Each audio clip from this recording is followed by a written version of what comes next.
حقيقي مش عارفه انت لسه بتعيطي ليه. حقيقي انا مش عارفه. انا بقالي سنتين بقول نفس الكلام وانت لسه بتعيطي ولسه بتلومي المجتمع وبتلومي اهلك وبتلومي صحابك وبتلومي الظروف والبيئه اللي انت فيها وكل حاجه والجامعه اللي انت فيها والشغل اللي انت فيه والحياه اللي انت فيها. ليه لحد دلوقتي عماله بتعيطي؟ انا بقالي سنتين حرفيا بكرر نفس الكلام. يا جماعه، لو انتي ما وقفتيش لنفسك محدش هيقفلك. لو انتي حرفيا ما وقفتيش لنفسك محدش هيقفلك خالص. محدش مهتم، حقيقي محدش مهتم ان انت توصلي للحاجه اللي انت عايزاها. بالعكس، ده في ناس هتبين لك ان هم مهتمين ولكن هم بيتمنوا ان انت ما توصليش للحاجه اللي انت بتتمنيها. وانس ان انت وصلتي هتلاقي على وشوشهم فعلا الحقد والغل، وان هم قد ايه ما كانوش بيتمنوا لك الخير. بس انا مش عايزه اركز على الحاجات السلبيه، انا عايزه اركز على الحاجات الايجابيه. انا عايزه اركز على نفسي، عليكي انتي، عليا انا. مسكت الكشكول، عملت ايه؟ كتبت في 2024 ايه الحاجات اللي انا انجزتها. لو حاجه صغيره كتبت انا انجزت ايه في السنه دي. يا ستي لو انتي انجزتي بس ان انتي خدتي الجامعه، لو انتي جامعه ومعاها رياضه، لو انتي دايت مثلا، لو انتي زرتي مكان معين، لو انتي سافرتي مكان معين، لو انتي عملتي حاجة بس تبين لنفسك ان انتي فعلا باقية على نفسك، وان انتي فعلا همك على نفسك، وان انتي فعلا بتقدري وبتحبي نفسك وليكي تقدير ذات وليكي احترام لنفسك، ساعتها هتعرفي ان انتي قد ايه بجد you are blessed. في اخر الكلام هتكتبي بقى ايه؟ ان انا في السنة دي الحمد لله ربنا كان معفيني في بدني وفي سمعي وفي بصري. الحمد لله انا ممتنه على كل حاجه حتى لو صغيره، لان هي مش صغيره. لان في ناس كتير قوي بيتمنوا يبقوا مكاني، وانا برضو في المقابل بتمنى اكون مكان ناس كتير جدا. بس الحاجه اللي هتوقعك وتخليكي ما تتحركيش من مكانك هي ان انت دايما تفضلي تبصي على اللي جنبك واللي حواليكي وما تكونيش باصه على نفسك. الناس دي قاموا، الناس دي اتحركوا، الناس دي واجهوا صعاب، الناس دي عيطوا، الناس دي انهاروا، الناس دي فشلوا وقاموا، وانتي قاعده في مكانك بتبصي على حياتهم. ياه دي محظوظه، ياه على الحظ اللي هي فيه. طب وانتي؟ مفيش حد محظوظ. يعني احنا كبرنا كفايه نعرف ان مفيش حاجه اسمها في الدنيا دي حظ. ان في حاجه اسمها ان انا بقول يا رب انا واثقه فيك خير، وتاني حاجة ان انا بعمل الشغل اللي انا لازم اعمله. لو انا عملت الشغل اللي انا لازم ان انا اعمله بلس ثقتي في الله تبقى بشكل ايجابي، حسن الظن بالله، الاجابة بتبقى اكيد زي ما احنا متوقعين واكتر واحلى كمان. بعد ما كتبت ده لقيتني ان انا ممتنة لحاجات كتير جدا. قعدت استشعر الروحانيات، والحمد لله احمدك يا رب، الحمد لله احمدك يا رب ان انت لسه مديني الصحه، ان انت لسه مديني فرصه لسنه كمان اعيشها باذن الله، اعمل فيها وانجز فيها حاجات. انتي في سن شبابك، انتي في سن شبابك يا ستي. لو انتي واحده كبيره بتتفرجي عليا هتقولي مثلا طب انا عندي ولادي، طب انا عندي احفادي. مفيش حاجه اسمها انا عندي ولادي انا عندي احفادي، مفيش حاجه اسمها الظروف. بطلوا الشماعه اللي بتعلقوا عليها الاكسكيوزز والاعذار بتاعتكم اللي هي بتاعت انا مش بقدر عشان كذا عشان كذا عشان كذا. انتوا عارفين ان العقل بيعمل ده علشان بس يخرجك من حته تأنيب الضمير؟ عارفين ده؟ العقل حرفيا بيطلعك من حته قومي اعملي. انتي عايزه تقومي تعملي 1 2 3، بس انتي بتتهربي من 1 2 3. طيب ماشي، علشان احطك على السرفايفل مود، او اللي هو المود اللي انا هنقذك فيه شويه من اللي انتي فيه ده ونديكي شويه كده لا شعور. يلا اعذار، اصل الظروف، اصل الاهل، اصل الولاد، اصل هوبا السنه خلصت، هوبا اللي بعدها خلصت، هوبا التلاهي. لقيتي نفسك في مكانك يائسه، مش ناجحه، حياتك متدهوره، حاسه ان كل حاجه بتضيع منك، حتى عيالك بيضيعوا منك، صحابك بيضيعوا منك، نفسك بتضيع منك. طب هنعمل ايه؟ او انا عملت ايه؟ انا دلوقتي زي ما في الفيديو اللي فات اللي انا اتكلمت عنه انا ظبطت ازاي للسنه الجديده، قلت لكم ان احنا بنعمل فيجن بورد بتكتبي فيها اهدافك. الاهداف، روحانيات، صحة، لايف ستايل، دراسيا، عمليا، علاقات مع صحابنا يعني وعائلتنا، ولو انت متجوزة بنكتب الحاجات دي عاملة ازاي او احنا بنتمنى تبقى عاملة ازاي. بس دايما دايما انا بقول لكم يا جماعة الخطأ اللي انتم ممكن تقعوا فيه هي فكرة انا نفسي انا هبقى. لا، احنا بنكتب بالواقع ان هو البريزنت بتاعنا. انا دلوقتي انا بجيب A+، انا اشطر واحده في كذا كذا، انا صحيه اخر وجبه باكلها الساعه 7 بالليل، انا بزور اهلي علشان اهتم بيهم وبحبهم، وبحاول ان انا احسن علاقتي بيهم لو هي وحشه، بحاول ان انا افهم ولادي بشكل احسن، بحاول ان انا اقضي كواليتي تايم مع صحابي، بحاول ان انا اعمل كذا، بحاول ان انا في الفلوس بجيب كذا بجيب كذا بجيب كذا. اتكلمت على الموضوع ده في الفيديو اللي فات. بعد ما بعمل كده هي فكرة ان انتوا خلاص كتبتوا. عارفين بقى ايه هي المشكلة اللي احنا كلنا بنقع فيها؟ في ناس مريضة مرض التخطيط، وده حرفيا ان عقلك بيحب يقعد في فكرة. عارفين لما بتخططوا في شعور حلو بتوصلوا له اللي هو شعور التخيل، بعد ما بتتخيلوا بيجيلكوا شعور كده بالسعادة وكأنكم حققتوا الشعور الحاجة اللي انتوا عايزينها دي. الشعور ده جميل لان هو بنسبه كبيره جدا لما انت بقى بتقوم وبتعمل الشغل اللي انت عليك المفروض ان انت تعمله عشان توصل للحاجه اللي انت عايزها دي، بنسبه كبيره جدا بتتحقق. بس اغلبيتنا بيقع في حته بس التخطيط، عمليه التخطيط. عقلنا عايز دايما ياخد الدوبامين او ياخد الشعور بالسعاده اللي انت كنت حاسه وانت بتخطط وانت كنت بتتخيل، فهو مش عايز يعني مش عايز يقع في الحته دي، وعايز يتجنب ان انت تفشل او ان انت النتائج بتاعتك ما تبقى على عكس توقعك.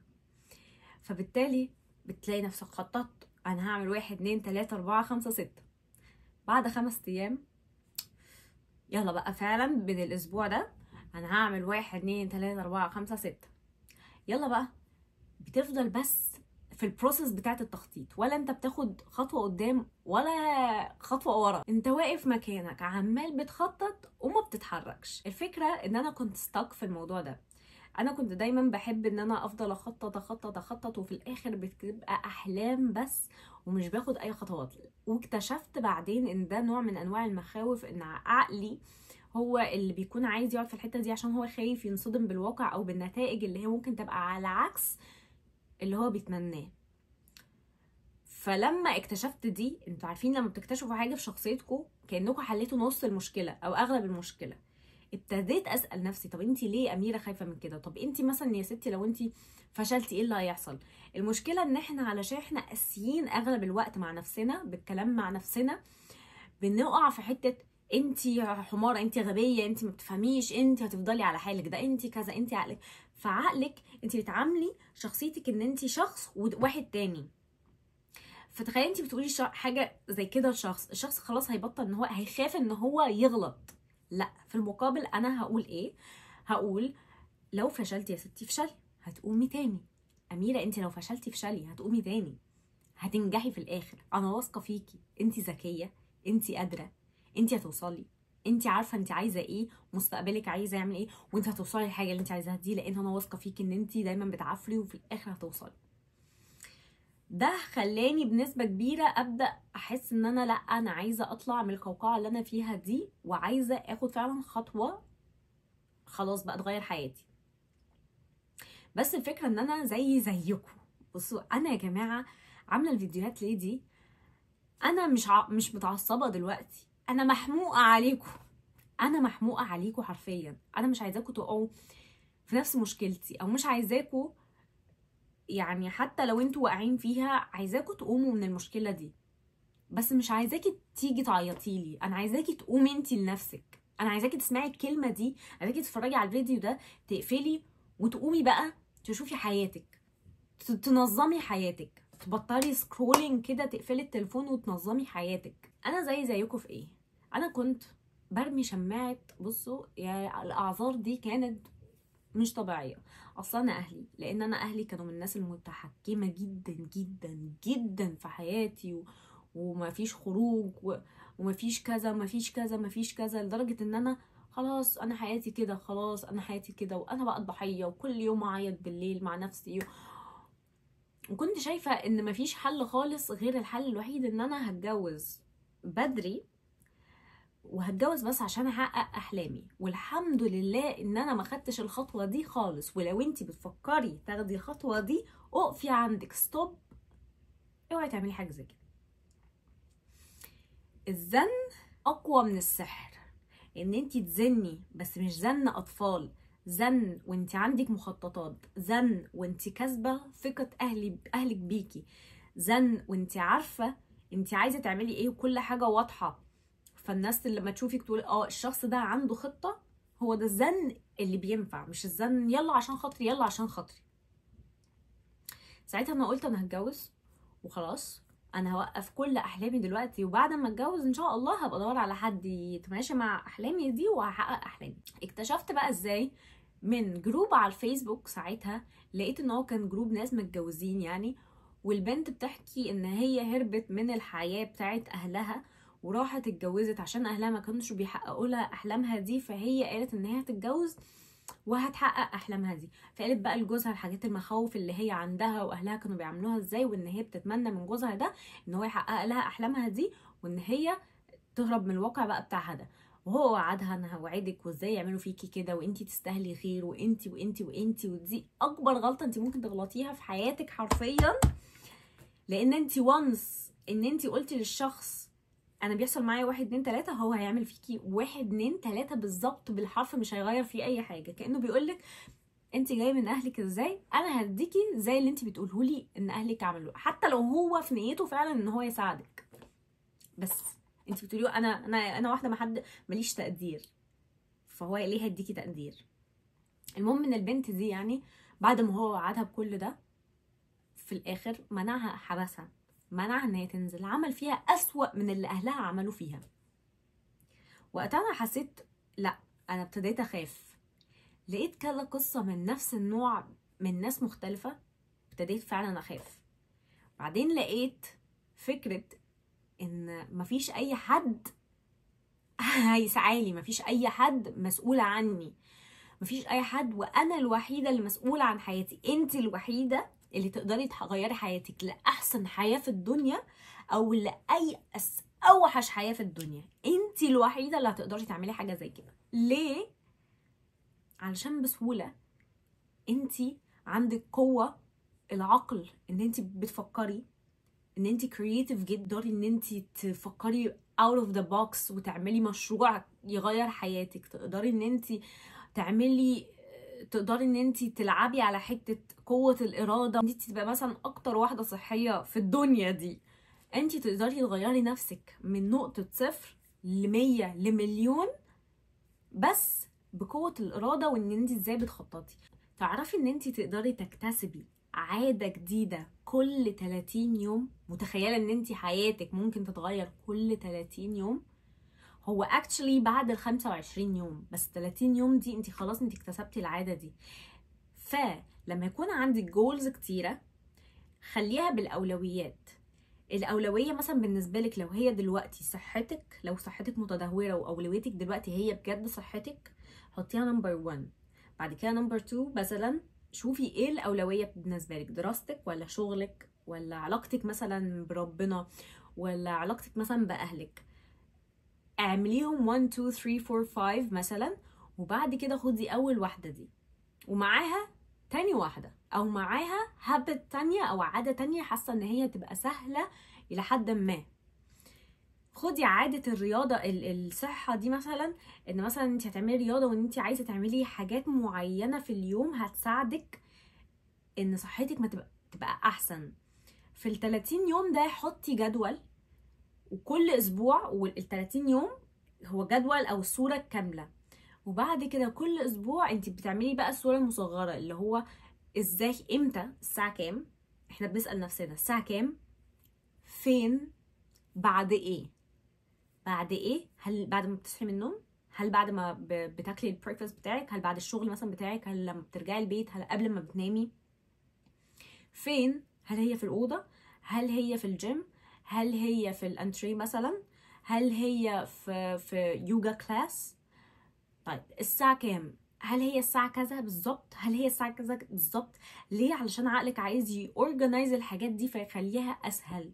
لان انت لما بتسيبيها عايمة قوي في الاخر ما بتعرفيش ان انت بتعمليها كل يوم، ممكن بتنسيها. بس لما بتكوني معلماها، انا بعملها بعد ما بصحى، انا لما بعد ما بصحى مثلا بقرا كذا كتاب مثلا كذا، وبعد الكتاب ده على طول بقوم اعمل الورك اوت. وانا بصحى الساعه كام؟ مثلا بصحى الساعه 8، الورك اوت دي ببتديها من الساعه 7، من الساعه 7 للساعه 8 مثلا بعمل ورك اوت 1 2 3. خلاص بتخلي الحاجات لاجزاء صغيره.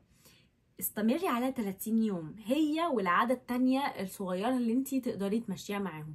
خليها بعد 30 يوم هم خلاص دي العادة بتاعتك، خلاص دي your new personality، شخصيتك الجديدة. بعدين بتدخلي فيها عادة تانية أو تالتة رابعة خامسة، بتلاقي نفسك مش في سنة بس بتغيري حياتك، لا، انت بتلاقي نفسك في 4 شهور ولا في 5 شهور انت انسان جديد. انت الصحة بتاعتك احسن حاجة، انت عندك muscles، you're fit، انت علاقتك بربنا كويسة جدا، انت علاقتك باهلك بقت احسن لان انت بتسعي للحاجات دي. لان مش العلاقات بس الرومانسية هي بس اللي انت عايزة تستثمري فيها، لا، اللي عايزة تستثمري فيه برضو علاقاتك باهلك. على فكرة احنا لازم بنحط effort عشان تبقى علاقتنا كويسة. مثلا صلحتي دراستك، بقيتي بتجيبي امتياز او بقيتي فاهمه اكتر ولما المنهج اكتر وعارفه اوكي انا دلوقتي فاهمه ازاي بذاكر، ازاي الروتين بتاعي بتاع المذاكره. بقى ليكي الروتين، بقى ليكي العاده، بقى ليكي الهاي سيلف. الهاي سيلف ده الشخص اللي انت بتتمني ان انت توصلي له. وبعدين الناس تبص كده، مين الشخصيه اللي ارادتها قويه، الواثقة من نفسها، الصحية، اللي علاقتها بأهلها كويسة، اللي علاقتها بربنا كويسة، الكلمة بتطلع منها كلها طيبة وخير وما بتحكمش على حد ولا فيها كراهية ولا غل من حد. انتي مستحيل تبقي الشخص اللي انا كنت عارفك من 5 شهور. في ناس هتحاول اللي هو لا انا عايزاكي ترجعي زي زمان. ليه؟ علشان هو قلقهم نجاحك، قلقهم تغيرك للأحسن، عارفين وحسوا بتأنيب الضمير فعايزين يرجعوكي تاني. عشان لو رجعوكي وفعلا نجحوا في ده هيحسوا ان خلاص تأنيب الضمير ده ميت، لان احنا كده كده زي بعضينا. بس لو انتي قمتي ولا انا دي شخصيتي دلوقتي، if you are not aligning with me خلاص you are not my friend. لو انت مش متماشي معايا، لو انت مش متماشي مع شخصيتي، خلاص كده انت مش صاحبي. هيحس ساعتها بتأنيب الضمير. الشخص ده ازاي قوي كده؟ بتلاقي اساسا تقديرك لذاتك وثقتك بذاتك بقت اقوى منها مفيش. لو حد قالك انت غبية ولا بيأثر فيكي، لو حد قالك انت وحشة ولا بيأثر فيكي، لو حد قالك انت جسمك فيه 1 2 3 ولا بيأثر فيكي. حبيبي انا عملت كل الحاجات دي بنفسي، انا بنيت نفسي وثقتي. يعني الناس اللي بتقول ازاي يا اميرة انت عندك ثقة بنفسك، هي الثقة بنفسك دي مش حاجة انا رحت اشتريت ثقة، مش حاجة انا اتولدت بيها. انت تقدري يبقى عندك ثقة بنفسك. بس الثقة بنفسك دي بتزيد اكتر جدا لما بتعملي حاجات لنفسك. انا اللي قومت نفسي، انا اللي كل يوم عافرت في البرد ده قمت عشان اعمل رياضة. انا اللي كنت جعانة بس لا، اخر وجبة هي كانت الساعة 8. انا اللي كنت مش قادرة اقرا اي حاجة بس فتحت الكتاب علشان اثقف عقلي. انا اللي كنت كذا، انا اللي كنت كذا وقمت عشان اعمل حاجة. اي حد هيقول اي كلام سوري، انت بتدفعلي؟ هل انت اللي غيرتني او انت اللي بتعمل شخصيتي؟ لا، يبقى انت كلامك ولا فارق معايا. فانتي مش مستنيه سنه علشان تغيريها and this is my year، لا، انتي مستنيه بس على حسب الجولز بتاعتك. لو هما 3 لو هما 4 انتي مستنيه بس 3 شهور 4 شهور 5 شهور بالكتير. 30 يوم في 30 يوم في 30 يوم في 30 يوم انتي شخص جديد. بعد ما دول ال 30 في ال 30 في ال 30 دول بيعدوا وانتي بقى بتستمري لحد اخر سنه، انتي بقى بتقوي الحاجات دي. انت مش شخص بس جديد، انت شخص جديد قوي بيلمع بيلمع. الناس هتكون شايفاكي كده انرجي.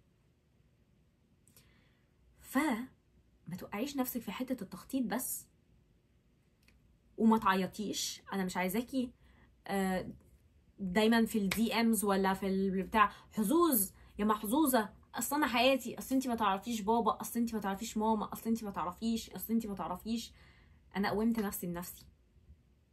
انا لو ما كنتش اخدت القرار ان انا يا اميره انت هتقومي علشان نفسك، ان انت هتحاربي عشان نفسك، انا كان زماني دلوقتي متجوزه شخص عشان يحقق لي احلامي. كنت اكيد هحكي له قد ايه انا ضحيه المجتمع، وهو يطبطب عليا ويديني على دماغي. انا مش عايزاكي تبقي كده، انا مش عايزاكي تبقي مكاني. وفي كذا بنت كلمتني في نفس الموضوع ده. لو انت شايفه نفسك ان انت بتتهربي من بيت اهلك علشان تروحي بيت جوزك عشان تحققي احلامك، فانت ماشيه في الطريق الغلط. لو انت هتفضلي قاعده مكانك، لو انت خلصتي الفيديو ده قعدتي على الموبايل قعدتي تعملي سكرول اكتر، اتحفزتي، ايوه اتحفزتي، بس قعدتي على التليفون اكتر، قعدتي تعملي سكرول، رحتي على الانستجرام، رحتي على التيك توك، ومن التيك توك للفيسبوك، وبعد كده نهيتي يومك، خلاص كده اعرفي ان انتي ولا هتروحي ولا هتيجي ولا هتسافري ولا هتنجحي ولا هتحققي اي حاجه، هتبقي ولا حاجه حرفيا. وفي المقابل ايه بقى اللي هيحصل؟ ثقتك بنفسك بتقل، لان انتي مش شخص واحد، انتي اشخاص في نفس الجسم. فهو انت بتثبتي لنفسك التانية انت ما قدرتيش اساسا تقومي، انت مش هتقدري اساسا تقومي. انت خلاص كسرتي الثقه بينك وبين نفسك، فثقتك بنفسك هتقل. وايه اللي هيزيد؟ ان انت بتسمعي الكلام. انا في بنت قالت لي يا اميره انا متضايقه من نفسي، ان انا لو ما فيش حد قال لي انت جميله قوي النهارده بحس ان انا وحشه وبتضايق جدا، فلازم اسمع من الناس ان انا جميله علشان اعرف ان انا جميله وان انا افرح ان انا جميله. ده اللي انت هتوصلي له. كلام الناس هو اللي هيكون اكبر حاجه مأثره عليكي، لان انت ثقتك بنفسك معدومه. انت مفيش كلام ما بينك وما بين نفسك، انت كلام ما بين نفسك. انت اكبر عدو لنفسك، انت اكتر واحد كاتم على نفسك، مش اهلك. انت اكتر شخص مانع نجاحات، مانع فرص، مانع متع، مانع حاجات كتير جدا علشان انت قاعده في مكانك. بس لو انت مش عارفه تعملي الحاجه دي ازاي، اعملي وهتعرفي ازاي. انا اكتشفت ان انا اغلب الاوقات وقتها لما انا ما كنتش بتحرك، ان انا كنت يعني ازاي هقوم اعمل الحاجه دي، يعني ازاي هقوم ما انا ما عنديش اي فكره، بعمل سيرش ومش بكمل قرايه السيرش عشان بتخنق، عايزه حد يلخص لي يعني ازاي. الحل الوحيد لازاي هو اعمل الحاجه. مفيش حاجه اسمها ازاي ذاكرتي، ازاي بتتكلمي انجلش عشان ذاكرته. ازاي عندك ثقه بالنفس عشان انا نميت الثقه بالنفس، ان انا عملت حاجات تثبت لنفسي ان انا بحب نفسي وان انا بقدر نفسي. عشان انا قعدت وسط ناس قلت لهم لا انا عندي 1 2 3 ودي الباوندرز بتاعتي، ده الليميت بتاعي، دي حدودي ما تعدهاش. ان انا لما اتحطيت في موقف كذا عملت كذا. ازاي وصلتي للحاجه بان انت بتعملي؟ مش لازم تعرفي انت ازاي يعني مش لازم تعرفي. حتى لو انت مش عندك شغف، قومي الاول اعملي حاجه، اعملي، ابتدي هوايه. لو انت عندك شغف وعندك حلم مش عارفه توصلي ازاي، ابدأي خططي. بعد ما تخططي نفذي اي حاجه، حتى لو هي ماشيه في الطريق الغلط، يعني ماشيه في الطريق ان ممكن مش هو ده الطريق اللي هيوصلك للحاجه دي، بس انت هتعرفي ان هو فعلا ده الطريق اللي كان بيوصلك للحاجه دي. ليه؟ لان الطريق ده بيفتح باب تاني لطريق اللي انت عايزه توصلي له. انت بتبدأي حاجه وبعدين الحاجه دي بتاخدك على حاجه، الحاجه بتفضلي.